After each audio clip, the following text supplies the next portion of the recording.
You book the load for X amount. You're going to have other accessorials that you're going to get paid for, which are like pre-pull, storage. You're going to get your fuel surcharge. You're going to get your chassis fee and stuff like that. So all that going to add up into how much you make for the week.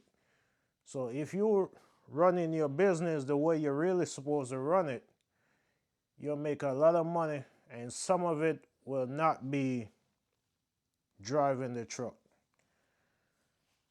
If you're not pulling containers, some of this stuff, you're not going to be familiar with it. Especially when I mention pre-pull. You might not know what that is.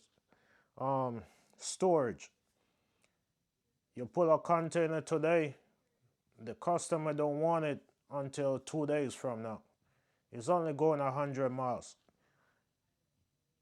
So it's not like you OTR and you're going 1,500 miles or 2,000 miles and you're trying to get there to deliver 2 days from now.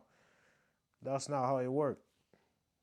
Local container work, you pull the container out today, sometimes the customer don't want it for another 2 to 3 days.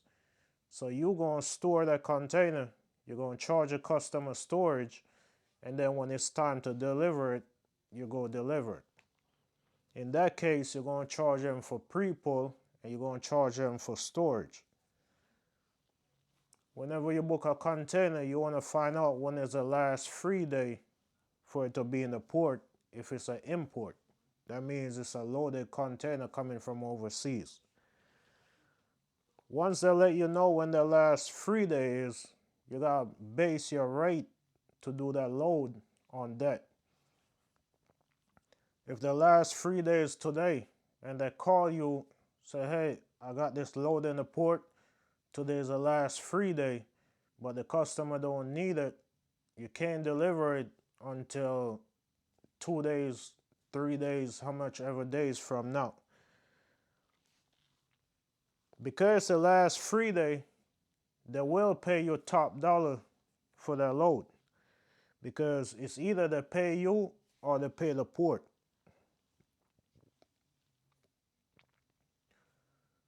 The last free day means that's the last day could sit in the port where the port not charging them for it to be in there. So instead of them paying the port, they rather pay you, because more than likely you're going to charge them a little less than what the port going to charge them.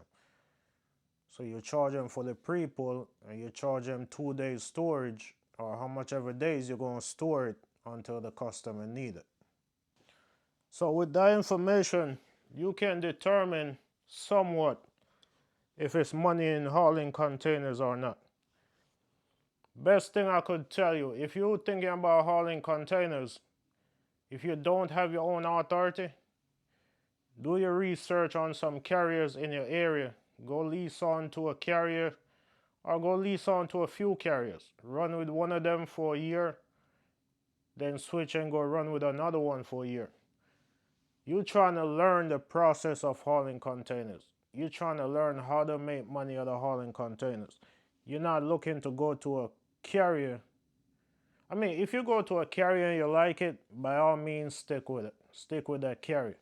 But if you're thinking about go running your own authority and you say, okay, I'm going to go to this carrier, I'm going to try it out, see how can I be profitable with it. You go to the carrier, try it out. Some carriers haul mostly dry product. You have some carriers that do reefers, container reefer. Some of them do the flat racks. Some of them do the ISO tanks.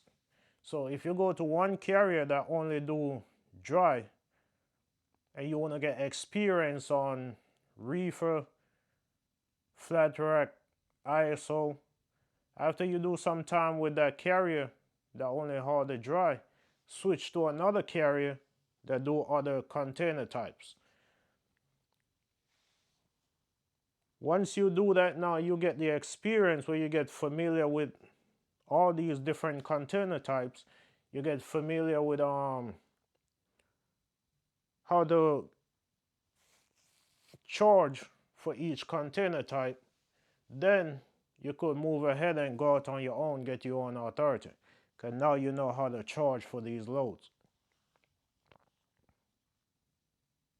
If you already have your own authority and you want to learn how to be profitable hauling containers, best thing to do is link up with somebody that's already doing it and get information from them. Ask them questions about it. Uh, Once you get your UIIA insurance, you might run some loads by them before you book it. Find out all the details for the load. Call up the person you know that haul containers. Give them the details for the load and get an idea how much you should be charging to pull that load.